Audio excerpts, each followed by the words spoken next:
നമസ്കാരം. നമ്മുടെ ഈ ലൈഫ് ബാലൻസ് ചെയ്ത് പോകാൻ വളരെ ബുദ്ധിമുട്ടാണ് അല്ലേ? അതിപ്പോൾ നമ്മളുടെ പേഴ്സണൽ ലൈഫ് ആയിക്കോട്ടെ, ഇനി നമ്മളുടെ കരിയർ ലൈഫ് ആയിക്കോട്ടെ, അതല്ല സോഷ്യൽ ലൈഫ് ആയിക്കോട്ടെ, എവിടെയാണെങ്കിലും നമ്മൾക്ക് ഒന്ന് ബാലൻസ് ചെയ്ത് നമ്മളവിടെ ഒന്ന് പിടിച്ച് നിൽക്കുക എന്നുള്ളത് ഭയങ്കര ബുദ്ധിമുട്ടുള്ള കാര്യമാണ്. എല്ലാവർക്കും അറിയാം, നമ്മൾ വിചാരിക്കുന്ന ആ ഒരു ലെവലിലൊന്നും നമ്മൾക്ക് ചിലപ്പോൾ ചില സമയത്ത് നമുക്കത് അവിടെ ബാലൻസ് ചെയ്ത് നിർത്താനുള്ള ഒരു ബുദ്ധിമുട്ട് നമ്മൾ സ്ട്രഗിൾ ചെയ്യുന്നുണ്ടാവും, നമ്മൾ അവിടെ ഒന്ന് പിടിച്ചു നിൽക്കാൻ അല്ലേ? ഇപ്പോൾ നമ്മളൊരു ഫാമിലിയിലാണെങ്കിലും, ഇപ്പോൾ ഒരു വീട്ടിലെ നമ്മളെ ഫാമിലി ലൈഫ് എടുക്കുകയാണെങ്കിലും, ഇപ്പോൾ ഹസ്ബൻഡും വൈഫും, അപ്പോൾ ഒരു ഹസ്ബൻഡ് വളരെ ചിന്തിക്കുന്ന രീതിയിലോ അല്ലെങ്കിൽ ഹസ്ബൻഡിൻ്റെതായ ആ ഒരു ലെവലിൽ ബാലൻസ് ചെയ്തിട്ട്, അല്ലെങ്കിൽ നല്ലൊരു എന്താ പറയുക, അവരുടെ ചിന്താഗതിക്ക് അനുസരിച്ചിട്ടുള്ള ഒരു ലൈഫായിരിക്കില്ല ഭാര്യയുടെ അടുത്തുള്ളത്. അവർക്ക് ചിലപ്പോൾ ഭാര്യ നല്ല ഒരാളാണെങ്കിൽ ഭർത്താവ് ചിലപ്പോൾ വളരെ മോശമായിരിക്കും, അല്ലെങ്കിൽ ഭർത്താവ് നല്ലതാണെങ്കിൽ ഭാര്യ വളരെ മോശമായിരിക്കും. അതായത് കമ്പയർ ചെയ്യുമ്പോൾ നമ്മളുടെ ആ ഒരു ബാലൻസിൽ നമുക്കൊരു ലൈഫ് കൊണ്ടുപോകണമെന്നുണ്ടെങ്കിൽ നമ്മൾ ഉദ്ദേശിക്കുന്ന ഒരു ലെവലിലേക്ക് രണ്ട് കൂട്ടരുടെയും ചിന്താഗതികൾ വരണം അല്ലേ?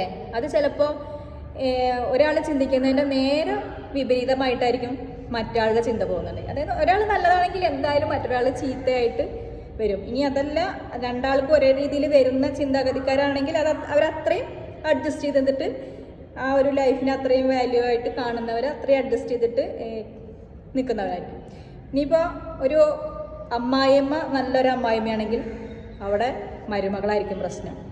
ചിലപ്പോൾ അമ്മായിമ്മ നന്നായിട്ട് മരുമകളെ കെയർ ചെയ്തിട്ട്, അല്ലെങ്കിൽ ആ വീടിനെ കെയർ ചെയ്ത് കൊണ്ടുപോകുന്ന ആളാണെങ്കിൽ അപ്പോൾ അവിടെ മരുമകൾ ചിലപ്പോൾ ഒരു തനിഷ്ടക്കാരിയോ അല്ലെങ്കിൽ അവരായിട്ട് യോജിച്ച് പോകാൻ, അമ്മായിയമ്മയായിട്ട് യോജിച്ച് പോകാൻ കഴിവ് അല്ലെങ്കിൽ അങ്ങനത്തെ ഒരു മാനസികാവസ്ഥ ഇല്ലാത്ത ചിലപ്പോൾ ഒരാളാവും. ചിലപ്പോൾ മരുമകളായിരിക്കും, ചിലപ്പോൾ നല്ല മരുമകളായിരിക്കും, പക്ഷെ അപ്പോൾ അവിടെ അമ്മായിമ്മ വില്ലത്തി. അതായത് രണ്ട് കൂട്ടരും തമ്മിലുള്ള ആ ഒരു കമ്പാരിസൺ നിങ്ങൾക്ക് മനസ്സിലാവുന്നുണ്ടാവും വിചാരിക്കുന്നു.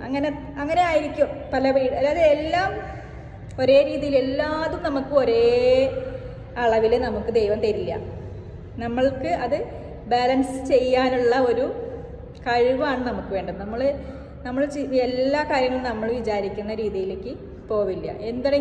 ഏതെങ്കിലും ഒന്ന് നമ്മൾക്ക് ചീത്തയായിട്ട് വരും. ഇപ്പോൾ അച്ഛനും അമ്മയും നല്ലതാണെങ്കിൽ ചിലപ്പോൾ മക്കളായിരിക്കും മോശമായിട്ട് പോകുന്നുണ്ടാവുക. രണ്ടു കൂട്ടരും ഒരുപോലെ നല്ല രീതിയിലൊക്കെ ചിന്തിച്ച് പോകുന്നുണ്ടാവും, പക്ഷെ അവിടെ മക്കൾ ചിലപ്പോൾ ഇവർ വിചാരിക്കുന്നതിൻ്റെ നേരെ ഓപ്പോസിറ്റ് ചിന്തിക്കുകയും പ്രവർത്തിക്കുകയൊക്കെ ചെയ്യുന്നവരായിരിക്കും അല്ലേ? അതുപോലെ തന്നെയാണ് ഇപ്പോൾ ഒരു സ്ഥാപനമാണെങ്കിൽ, നമ്മുടെ കരിയർ ലൈഫ് എടുക്കുകയാണെങ്കിൽ, ഒരു സ്ഥാപനത്തിലാണെങ്കിൽ നമ്മളുടെ സ്ഥാപനത്തിൻ്റെ മേധാവി വളരെ നന്നായിട്ട് നല്ല രീതിയിൽ ആ സ്ഥാപനം നോക്കി നടത്താനും നല്ല കഴിവുള്ള ഒരാളും ആണെങ്കിൽ ചിലപ്പോൾ അവരുടെ കീഴിൽ വർക്ക് ചെയ്യുന്നവർ ഇവർക്ക് സപ്പോർട്ടീവായിട്ടുള്ള ആയിക്കോളന്നില്ല. എന്തെങ്കിലുമൊക്കെ അവർ ചിന്തിക്കുന്നതിൻ്റെ ഓപ്പോസിറ്റ് എന്തെങ്കിലുമൊക്കെ പ്രവർത്തനങ്ങൾ ഈ സബോർഡിനേറ്റിൻ്റെ കയ്യിൽ നിന്ന് ഇവർക്ക് വരേണ്ടി വരും. അപ്പോഴും ഇവരിതിനെ ബാലൻസ് ചെയ്ത് കൊണ്ടുപോകാൻ ആർക്ക് കഴിയണം? അതിൻ്റെ തലവന് കഴിയണം.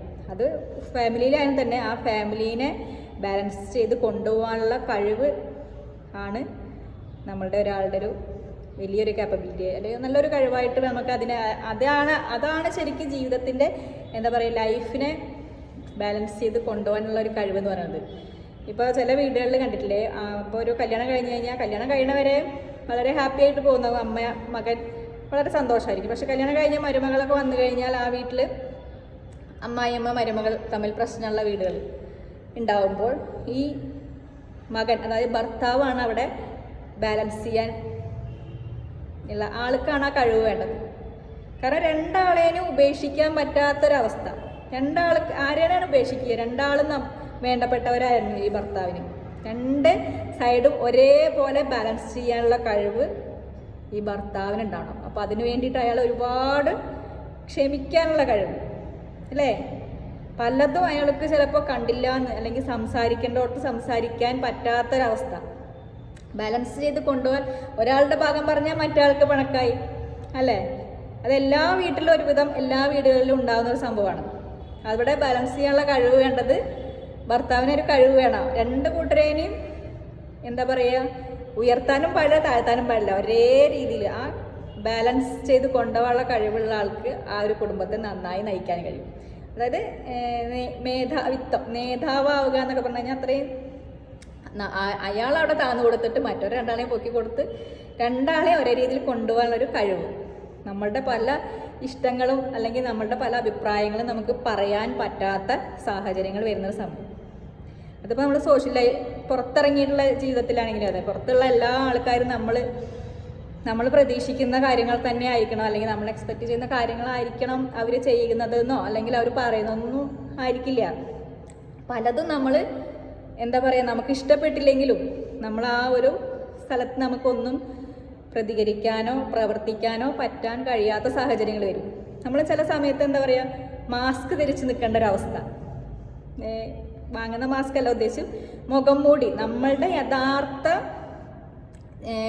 അല്ലെങ്കിൽ നമ്മളുടെ യഥാർത്ഥത്തിലുള്ള നമ്മൾ എന്താണെന്നുള്ളതിനെ മറച്ചുകൊണ്ട് മറ്റുള്ളവരുടെ ഇഷ്ടത്തിന് വേണ്ടിയിട്ട് കുറച്ച് ബാലൻസ് ചെയ്യാൻ വേണ്ടിയിട്ട് മാത്രം നമ്മൾ പല കാര്യങ്ങളിലും പല സന്ദർഭങ്ങളിലും നമ്മൾ അങ്ങനെ ചെയ്യേണ്ടി വരുന്നൊരവസ്ഥ.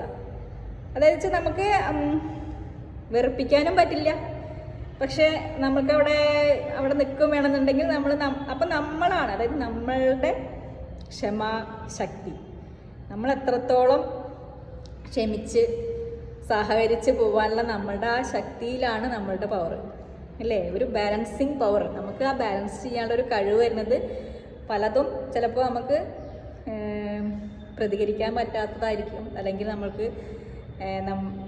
നമ്മളുടെ അഭിപ്രായങ്ങൾ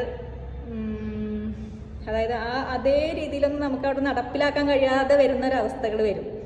ബാലൻസ് ചെയ്യാൻ വേണ്ടിയിട്ട് നമ്മൾ ശീലിക്കണമെങ്കിൽ പലതും, അതായത് അങ്ങനെ അത്രയും കാര്യങ്ങളിനൊക്കെ നമ്മൾ ബാലൻസ് ചെയ്ത് കൊണ്ടുപോകാനുള്ളൊരു കഴിവുള്ള ആളാണ് ജീവിതത്തിലൊരു എന്താ പറയുക ഗുഡ് മാനേജറായിട്ട് മാനേജ് ചെയ്യാനുള്ള കഴിവ് അല്ലേ.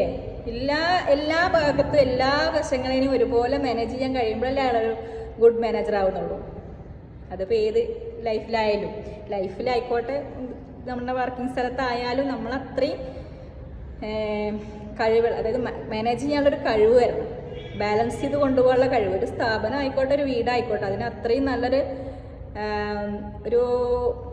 എന്താ പറയുക, അതിൻ്റെതായ ഒരു പക്വതയിൽ അതിൻ്റെതായ പവറിൽ നമ്മളത് കൊണ്ടുപോകണമെന്നുണ്ടെങ്കിൽ ഈ മാനേജ് ചെയ്യുന്ന ആളുടെ കഴിവ് അനുസരിച്ചിരിക്കും. അത് സ്ഥാപനമായിക്കോട്ടെ, അത് മാനേജർ മോശമായി കഴിഞ്ഞാൽ അയാൾക്ക് ഇതൊന്നും ഹാൻഡിൽ ചെയ്യാനുള്ള കഴിവില്ലെങ്കിൽ ആ സ്ഥാപനം തകർന്നു പോവുകയുള്ളൂ.